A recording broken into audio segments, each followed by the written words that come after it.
Welcome to the Missoula National Weather Service Forecast Office 2023 El Nino Summer Briefing. I'm meteorologist Dave Noble. I'd like to give thanks to our climate team here at the office, Bob Nestor, Travis Booth, Brian Conlon. I'd like to also give thanks to all the other people who I've talked to, and we've discussed some of the points in this presentation. A transition to El Nino conditions is expected over the next couple of months. The Climate Prediction Center is stating a 90% chance of an El Nino persisting into the Northern Hemisphere 2023-2024 winter. Very wet May has improved drought conditions in the Northern Rockies.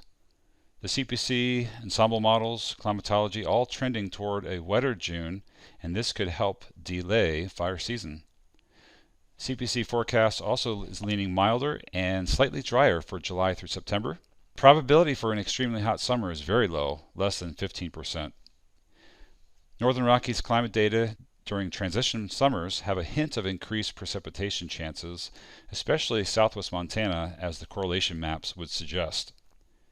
What you're seeing right now, the left side, is the sea surface temperature anomaly from October, showing a very prominent cooler area from the dateline to South America. That is a very La Nina type pattern.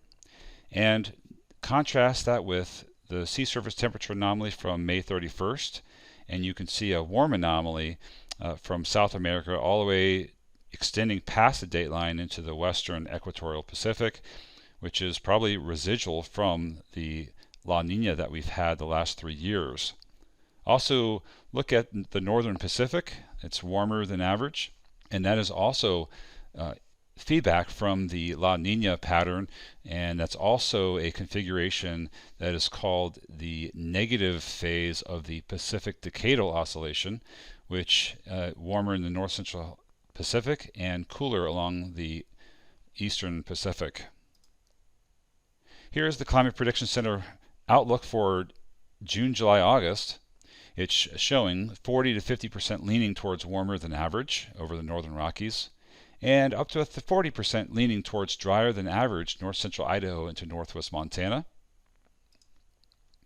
For the July, August, September period, the Climate Prediction Center is leaning 60% towards warmer than average towards Riggins, Idaho, 40 to 50% leaning warmer than average Idaho-Montana border, up to 40% leaning towards warmer along the divide. And for precip, 33 to 40% leaning towards drier than average across the region. Comparing the most recent ocean temperature anomaly, top left, to recent transition to El Nino seasons, there's been a warmer anomaly showing up in the Northeast Pacific as of late, which 2018 and 2015 showed.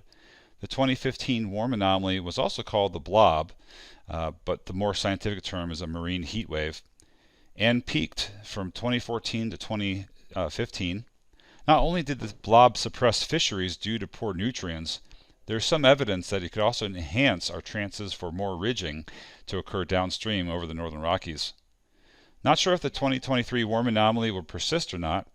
The 2015 season already had this warm pool set up, which differs from this year.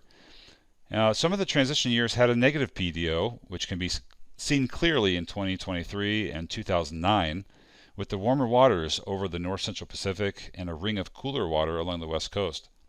The most recent National Hurricane Center forecast discussion mentioned the complexity in the eastern Pacific hurricane forecast as the signals from the emerging El Nino, the warmer waters along the equator, and the cooler waters offshore of California could battle each other for potential tropical cyclone development. And here are some other years, looking at July 1st, 97, top left, very prominent El Nino signal, and also warm along the western coast, which is more of a positive phase of the PDO. 97, 91, and 72 showed the warm anomaly of the emerging El Nino, and 91, 82, and 72 had the negative PDO configurations. Now, what determines how our summer materializes? This is a complicated venture, especially as our northern Rockies region contains very complex terrain, and thunderstorms can be more spread out and isolated. Timing of heat waves and successive drying. In the last 10 years, late June into July heat waves and flash heat waves have led to faster drying. Our global patterns as of late have been more akin to patterns seen in previous transitional years to El Nino. even going back to the 1950s. Though with a caveat that the oceans are definitely a lot warmer. Lightning is also a factor to how our season evolves, especially if during droughts or dry spells. Recent research points to more of a connection between western Pacific typhoon activity and downstream weather patterns over North America. Where the northern Rockies becomes positioned under the warm ridges or cooler troughs decides short-term sensible weather. Also, research points to increased stronger typhoons during El Nino patterns, thanks to the warmer waters towards the dateline. And this also leads to even longer periods of time that the typhoon can move over the warmer waters. I've looked at many of the transition to strong El Nino summers, and many of them had active typhoons, and even many typhoons that recurved northeast of Japan, which are the ones that really can influence our weather. Just take our current situation with how Super Typhoon Mawar is now in the process of strengthening the polar jet over the northern Pacific, which will lead to split flow over the eastern Pacific and Western America, North America. There are transition summers that had more active northern jet stream waves, especially later July and August, and some of which could be connected to recurving typhoons. And then another variable is the drought and soil conditions. That can be a factor. If you have drier conditions in one area, then showers may not be able to strengthen very well. And also the drier conditions can also promote warmer temperatures. It just leads to milder temperatures. Another variable is southwest U.S. monsoon. This year is forecast to be suppressed, but anomalous troughing near California could provide subtropical influx from the Pacific towards the northern Rockies. Looking at the current drought conditions, moderate drought conditions from north central Idaho into northwest Montana, and severe drought mainly over the northern eastern part of Flathead County. If we compare the current drought conditions with recent years, you will notice that there's not much of a sign of a drought in southwest Montana, except towards West Yellowstone, where there is a moderate drought. The top right map shows what September 1st of 2015 looked like with extreme drought conditions over northwest Montana. One of the things that really helped to develop those extreme drought conditions were the heat waves that developed, starting in late June of 2015, and that started the ball rolling to dry things out. We had highs in the 100s in late June. So this recent rainfall in May has kept the fuel moisture from finer fuels to the 1,000-hour fuels elevated across the region. If our recent wet trend continues, then soil moisture could be near to above average. And here's the rainfall in the context of percent of average for May, and you can see the wet areas in the green colors, even up to 300% of average across western Montana. The glacial region, though, only received 50 to 75% of the average rainfall, and portions of the Clearwater Mountains also in the same boat, it's 50 to 75% of their May average. And then this is from our OBS page. Though much of the region has received a lot of rainfall, potentially in the top 5 wettest for the Libby Dam Co-op, the glacial region has only received close to 1 to 1.5 inches of rain. And looking at the West Glacier Co-op, which is right there at Glacier National Park, thank you so much for taking the observations. They received 1.69 inches, and this would be the 18th driest for May 2023. Looking back at the 2015 case, West Glacier only received 1.14 inches in May. But some of the analogs or matching years that were drier in May showed wetter in June, like 1957, 1958, 1965. My colleague Brian Collin pointed that out to me and noticed that some of those warm Mays were pretty wet in June. Another note is the fact that the Libby area saw their driest January through April period on record, but then they had a wet May. So looking at the southern half of our region, it's been also fairly wet across north central Idaho, southwest Montana, almost 6 inches in Deer Lodge observed by the Agrimet station. That ranks, when you compare with the co-op in the region, that ranks in the top 5 wettest Mays. Though we have discontinuous data for Grangeville, getting over 4 inches in May has occurred at least 34 times in the climatology. And interestingly enough, the transition to El Nino year in 1957 was quite wet across our region. Okay, so looking at soil moisture, this is the recent soil moisture trends. And as we would expect, the soil moisture in western Montana has increased compared to the end of April. But when you look at the soil moisture in the context of the 1991 to 2020 climatology, north central Idaho into northwest Montana shows lower moisture than average for this time of year. Now, the other significant thing here is that we've had one of the warmest Mays on record in the northern Rockies for much of our area. The red dots in this image show the temperature departure from average for the month of May 2023 for climate sites. So really dark red is getting up there in the anomaly. The shading is the drought monitor conditions overlaid. This May has been extraordinarily warm across the northern Rockies and has broken previous average temperature records in West Glacier. Both Kalispell and Helena were close. Missoula busted past 1958 by 0.8 of a degree. And also Pierce, Idaho had its warmest May on record. You can see the reds for especially west central and northwest Montana and north central Idaho, but not as much for southwest Montana and Lemhi County, which are not near the top records. This slide is more for informational purposes only. Previously, I brought up how May of '57 was anomalously wet here. 1957 was a transition year to a strong El Nino of the 57-58 El Nino. But also, it's interesting to note that the upper level jet structure was kind of similar at times with the deeper northeastern Pacific trough, which pumped subtropical air into western Canada, causing the large upper ridge to develop this past May.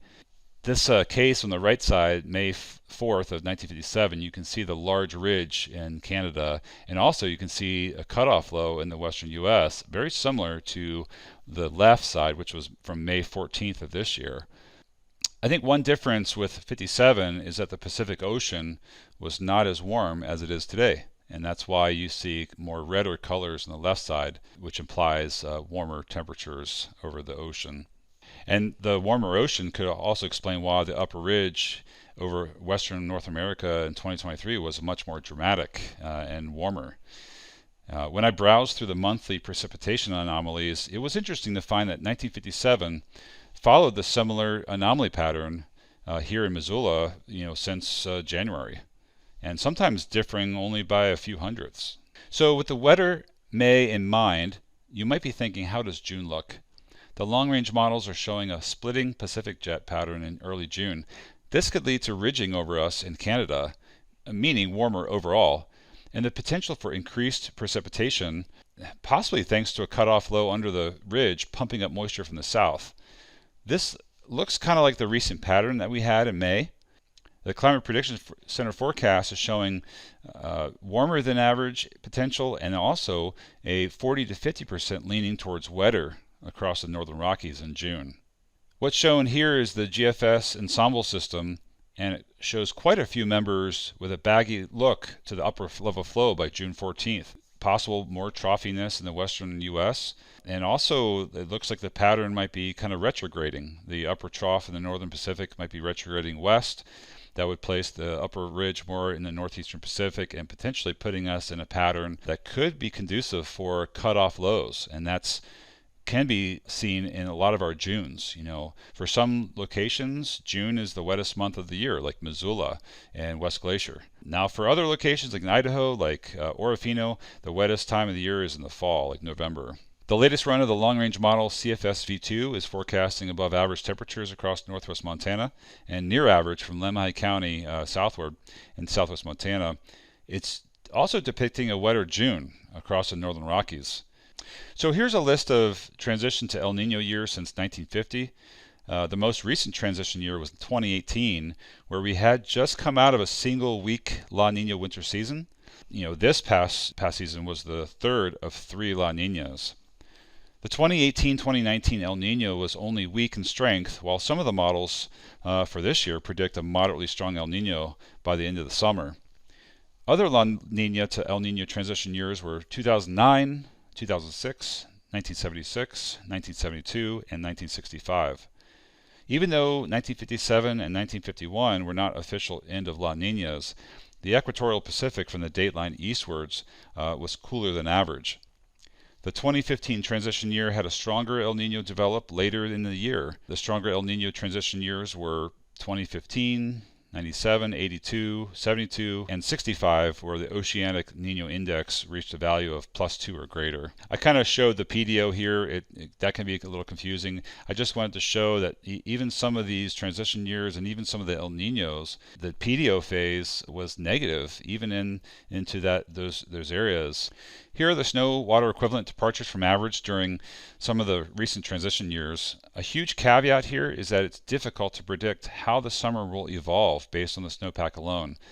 In both 2015, top middle, and 1986, not shown, the snowpack was mostly gone by June in both of those years. In mid-June of 2002, bottom middle, there was about 100 to 200% of normal snowpack in the mountains. What's interesting to me is the fact that the mountains across the southwestern U.S. have had a lot of moisture stored in them. Could this contribute to our summer somehow? When we get the southerly waves, will there be more moisture available in the atmosphere for thunderstorm activity? Let's look at the recent active fire seasons regardless of the ENSO signals. The left images are the snowpack water content departure from average in mid-June of 2021 and 2017. The right images are the May through September precipitation percent of average. So the greener shows 100% or greater. Drought conditions were moderate in southwest Montana in early 2021, and the snowpack disappeared by mid-June of 2021, and then a heat wave arrived by late June. It was 102 degrees in Missoula. July 2021 was very hot and dry, though August was a tad cooler and wetter. Severe drought conditions continued. No drought was observed in the spring of 2017, but a flash heat wave developed by late June that started the drying, curing process that lasted into much of July with little to no precipitation. We had a fair amount of storms that summer, and severe drought conditions developed over the northwest Montana area to exceptional drought east of the Divide.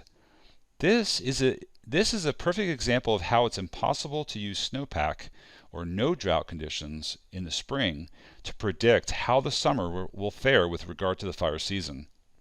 I looked at the 2015 season all the more closely because it is the most recent transition to a stronger El Nino. 2018 ended up being a weaker El Nino.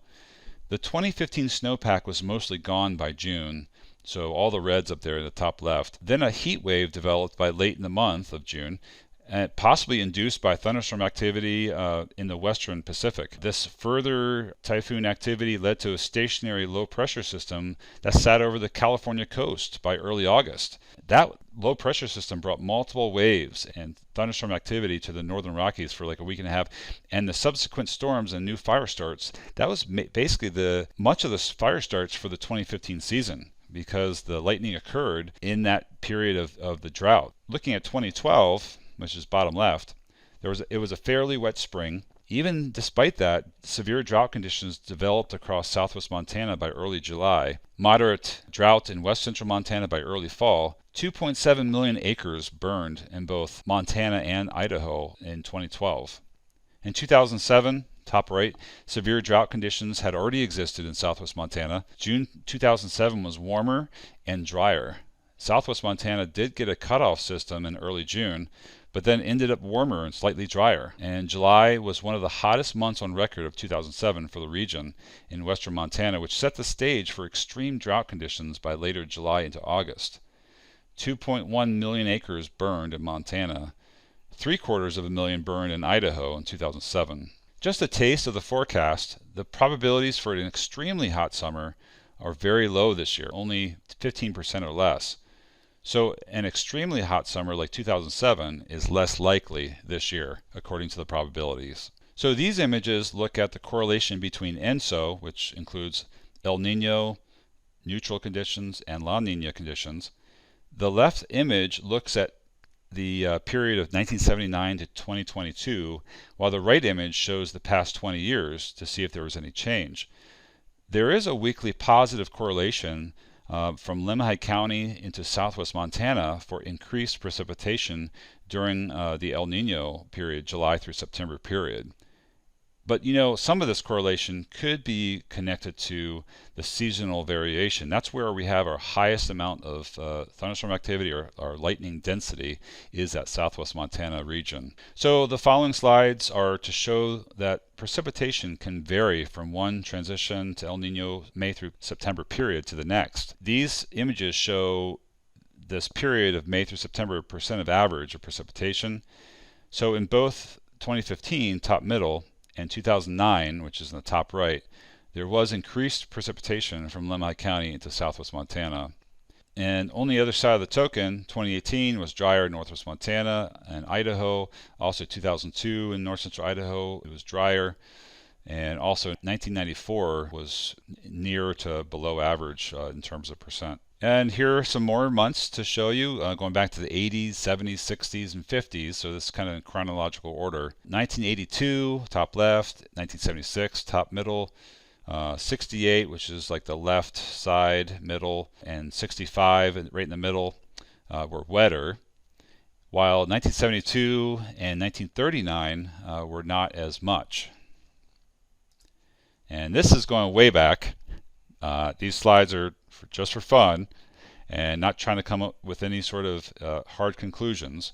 But you can see just what the percent of average or precip were back then. It looks kind of speckled, and that could probably be due to sparse observations back then. I searched for some maps for lightning density, and I found these in a paper by Orville et al. In 2011.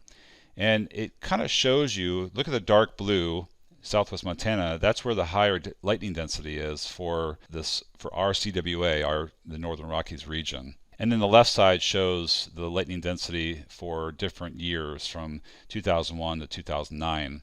So speaking of thunderstorms, these graphs, which I got Iowa IEM page, they show the frequency of thunder sensed at the airports in Kalispell, top left, Missoula, top right, Butte, bottom left, and Salmon, bottom right. Colors show the frequency of the thunder reported based on the time of the day, so the left axis is the time, and by the week of the year, which is the bottom axis, so the x-axis. Generally, the frequency is highest around 4 p.m., but earlier for Salmon, Idaho, which makes sense. Anecdotally, that seems to be where a lot of our convection will begin, over like Lemhi County and then track northward. And the instances of thunder also peak in late June, early July for most of the stations, except Salmon peaks later in July. The bar graphs on the bottom show the highest reported thunder at the airports by week occurred between May and August.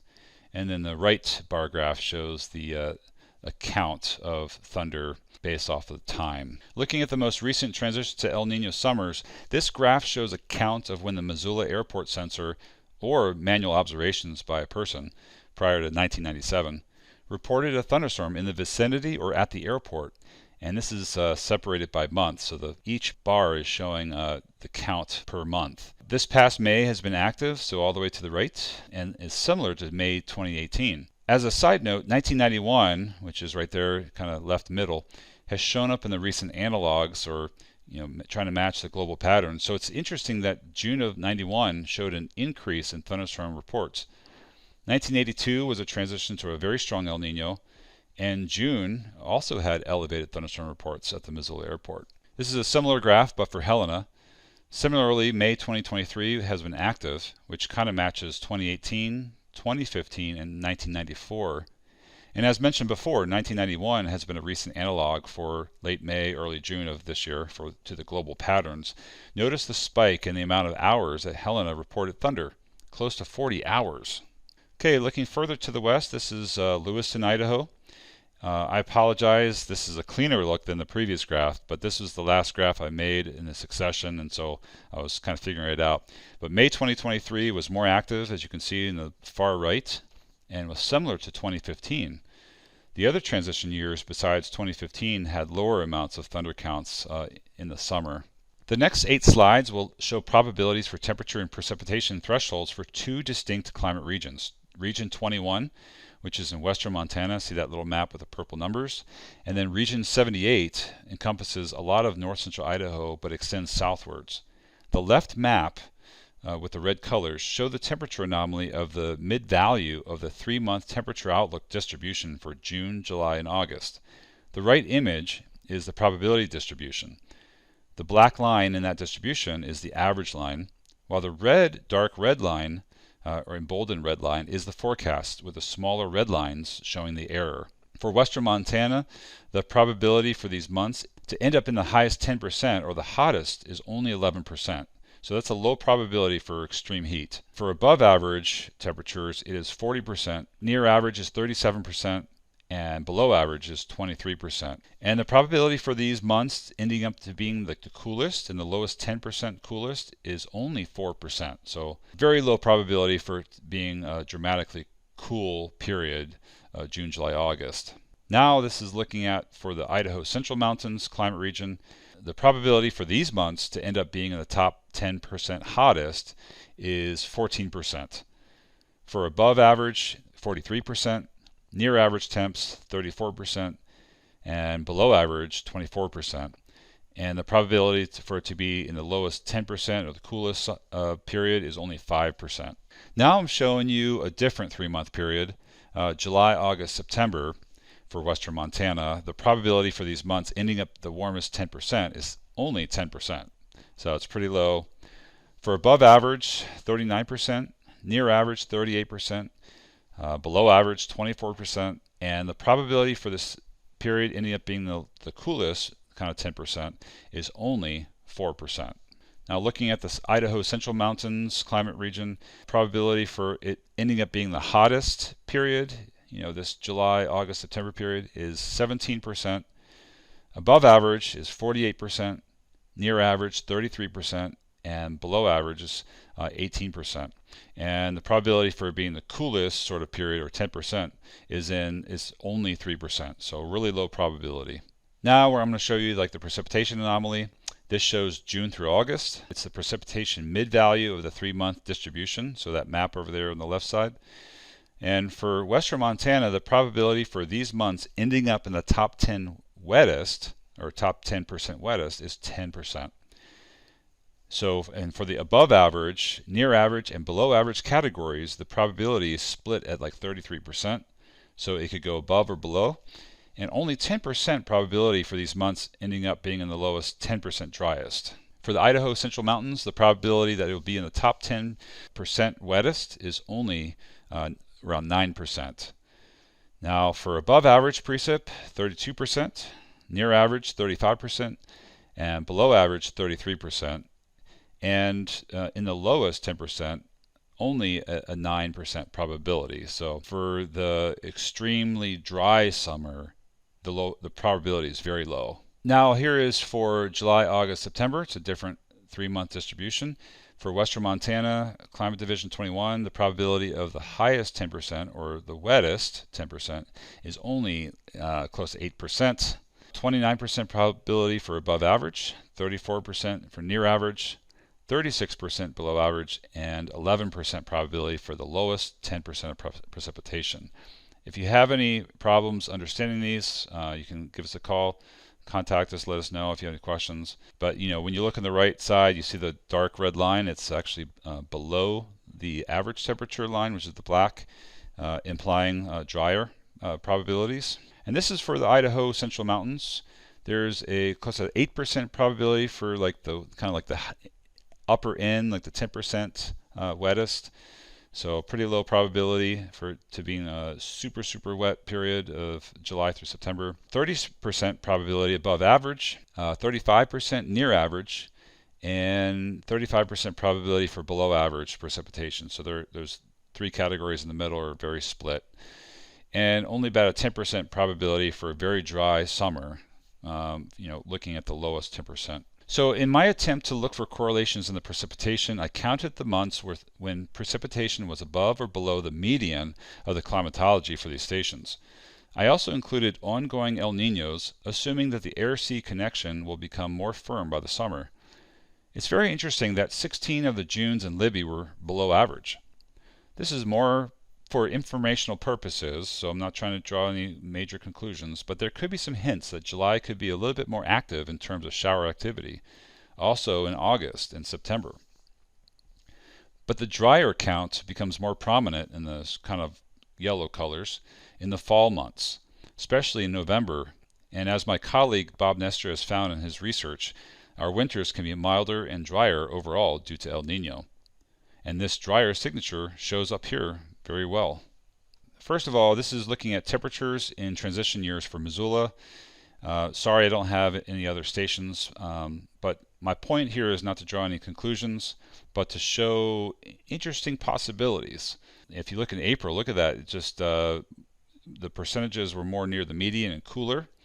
And in May, now you had 45% of the La Ninas that transition to El Ninos warmer or near the median, and we just had our record warm May. June, kind of similar, 36% warmer or near the median. And now draw your eyes to August. 0 of the La Ninas that transitioned to El Ninos were warmer than the median. And then up to 55% of those cases were cooler in August.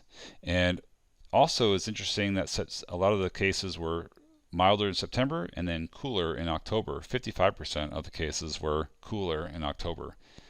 Very interesting. And it's going to be interesting to see how the summer plays out. So in conclusion, we're expecting a transition to El Nino conditions this summer. 90% chance of it persisting through next winter. We had a very wet May, which has improved drought conditions and could very well delay our fire season, especially with the forecast is trending towards a wetter June. Forecast is leaning milder for the summer, July through September, and also slightly drier, 33 to 40% leaning. And the probability for an extremely hot summer is very low. It's only less than 15%. As we've been looking at the data, the Northern Rockies climate data during transition summers, have a hint of increased precipitation chances, especially southwest Montana, as the correlation maps would suggest. And if you would like further information, here are some links that you could go to. You can go to the Climate Prediction Center's website. They have lots of information you can look at. You can look at their 3-month outlook. And the NOAA's INSO blog is very interesting as well. They post very pertinent articles. One of the recent articles talked about the complexity of forecasting the El Nino conditions based off of springtime conditions. They talked about these like westerly wind bursts in the western equatorial Pacific, and how in 2014 it looked like El Nino was really developing, but then the westerly wind burst kind of fizzled. So very interesting stuff, and you can find more about tropical cyclone activity, the Madden-Julian oscillation. They've talked about that. They've talked about the blob. So check that out if you get a chance, if you want to delve further into some of the points that I shared today. Also, you can look at other outlooks. If you want to look at like the snow tells, you can look at the NRCS plotting tool, which is kind of neat. You can look at different seasons, different months, drought monitor for the west. And of course, if you have any questions, we haven't really done this before to do a summer outlook, and if you have any further questions, you can give us a call or you can email us. Take care.